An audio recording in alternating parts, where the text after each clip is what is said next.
अस्सलामुअलैकुम नाज़रीन कराम, नई वीडियो में आपको खुश आमदीद कहते हैं।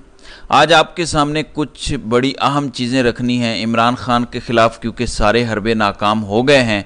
तो एक हरबे को दोबारा से पॉलिश करके चमकाया जा रहा है, इसलिए तमाम मामलात को क्लियर करना बड़ा ज़रूरी है।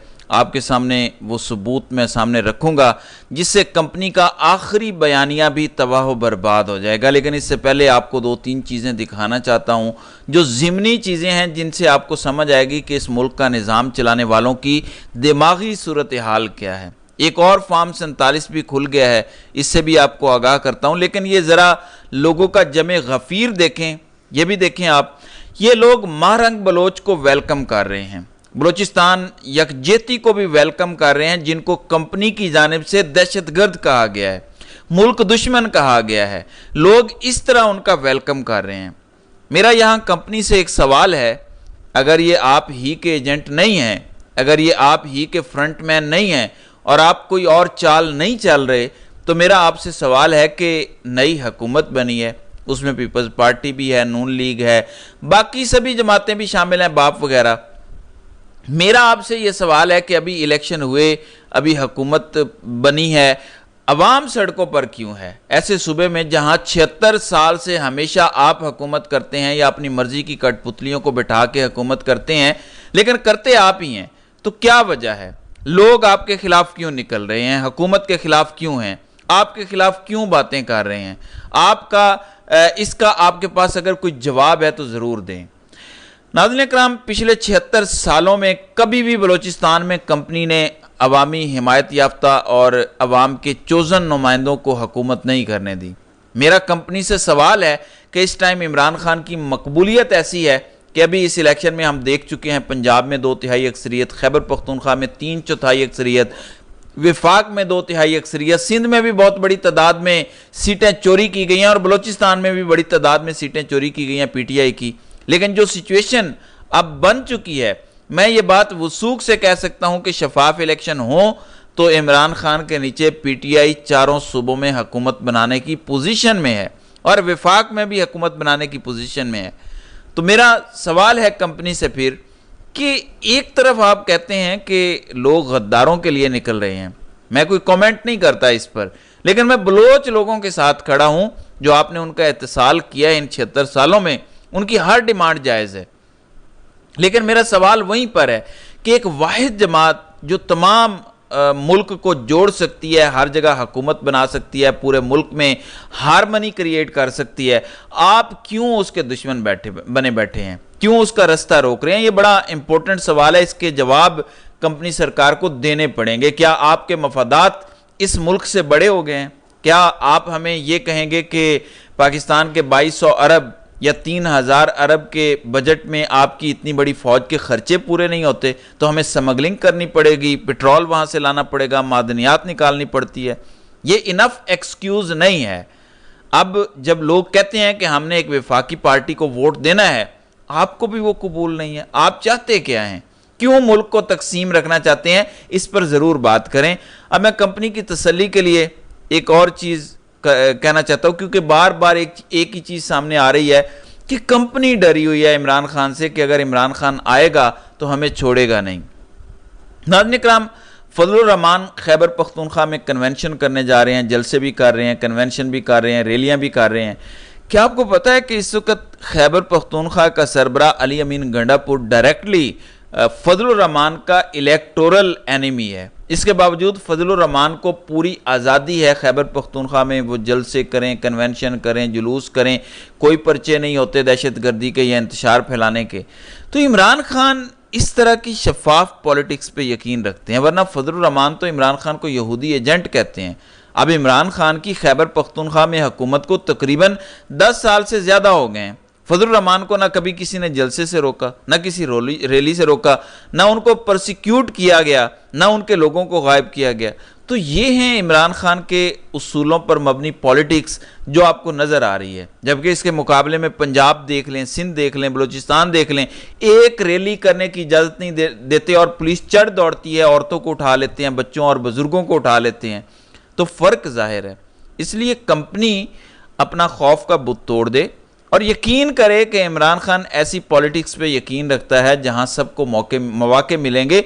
और इत्तलाआत ये आ रही हैं कि इमरान खान के खिलाफ बयानियां बनाने वाले जो टाउट्स हैं, जो पिछले 2.5-3 साल से कुछ ज़्यादा ही इस्तेमाल हुए हैं, उन्होंने एक मीटिंग किया किसी जगह और उन्होंने अपने मालिकों से पूछा है कि हमारा क्या बनेगा। खबरें आ रही हैं कि कुछ मामलात बेहतरी की तरफ जाने लगे हैं, तो हमारा क्या बनेगा, इमरान खान तो हमें छोड़ेगा नहीं, आप लोग डरे बैठे हैं तो हमारा क्या होगा, हम तो किसी खेत की मूली नहीं है।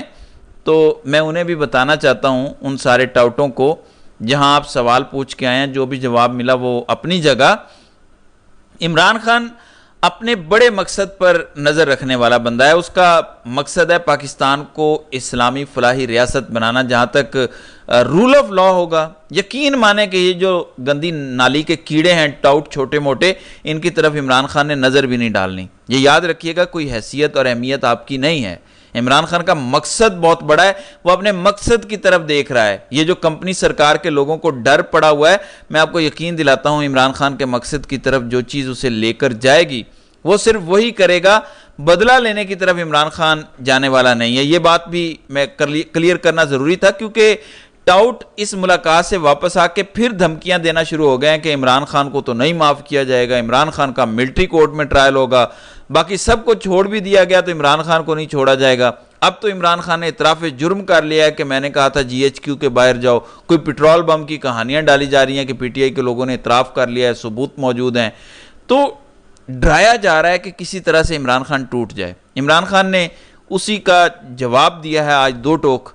इमरान खान ने कहा कि मेरी मुज़ाकरात की ख्वाहिश को मेरी कमज़ोरी ना समझा जाए, मेरे लिए मेरा मुल्क सबसे आगे है, मैं इसकी खातिर बात कर रहा था कि हम बैठ जाएं। ऐसे मौके पर जब इमरान खान को धमकियां दी जा रही हैं, इमरान खान आगे से कहता है जो करना है कर लो।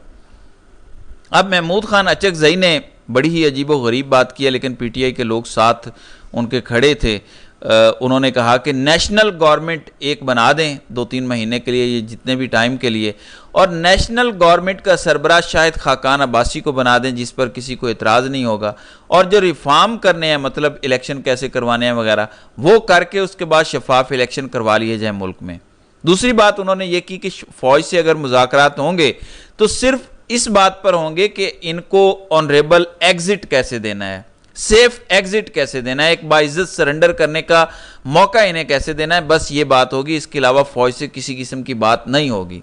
ये नहीं होगा कि आप ये हुकूमत गिरा दें, ये बना दें। PTI के लोग जो साथ खड़े थे वो इस पर बिल्कुल खामोश रहे। तो मैं सोच रहा हूँ कि क्या वाकई कुछ ऐसा सोचा जा रहा है, क्योंकि इमरान खान का भी एक बयान सामने आया था कि अगर ऐसी ही केयर टेकर हुकूमत बनाई गई जैसे पिछले बार बनाई गई थी, यही इलेक्शन कमीशन हुआ, यही काजी हुआ, तो मैं इलेक्शन कबूल नहीं करूंगा। ये इमरान खान ने दोबारा कह दिया। मतलब क्या इमरान खान ने भी कहा है कि कोई ऐसी वाकई गैर जानिबदार केयर टेकर हुकूमत हो जब ये असम्बलियाँ टूटें, क्योंकि तब तक सिकंदर सुल्तान राजा भी जा चुका होगा, क्योंकि इलेक्शन जल्द से जल्द भी हो तो अगले साल से पहले तो नहीं हो सकते, तो अगले साल तक काजी साहब भी चले जाते हैं, इलेक्शन कमीशन भी चला जाता है, तो एक कंप्लीटली नया इलेक्शन कमीशन आ सकता है, एक कंप्लीटली नई सुप्रीम कोर्ट नज़र आएगी हमें मंसूर अली शाह के नीचे। अगर RO सारे जुडिशरी से ले लिए जाएं, अफसरान वगैरह, तो एक शफाफ इलेक्शन की कोशिश हो सकती है।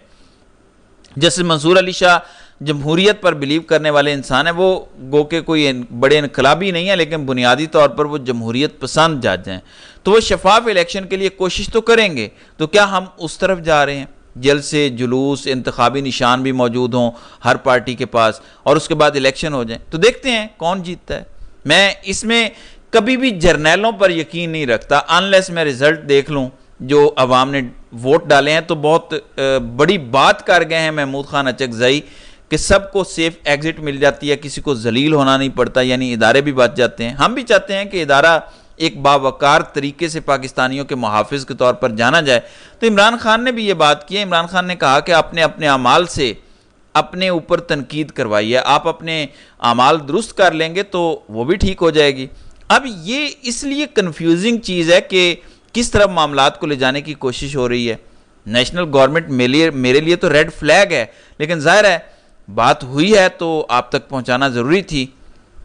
फिर फॉर्म 47 का अजूबा पूरी दुनिया में पाकिस्तान को जलील व रुसवा कर रहा है। जैवलिन थ्रो का फाइनल हो गया और अरशद नदीम जीत गया, तो उसके बाद मुबैना तौर पर एक वीडियो रिकॉर्ड की गई शहबाज शरीफ की, जिसमें उनको साथ खड़ा उनका एक मिनिस्टर कह रहा है कि ये सब आपके विजन की वजह से हुआ है।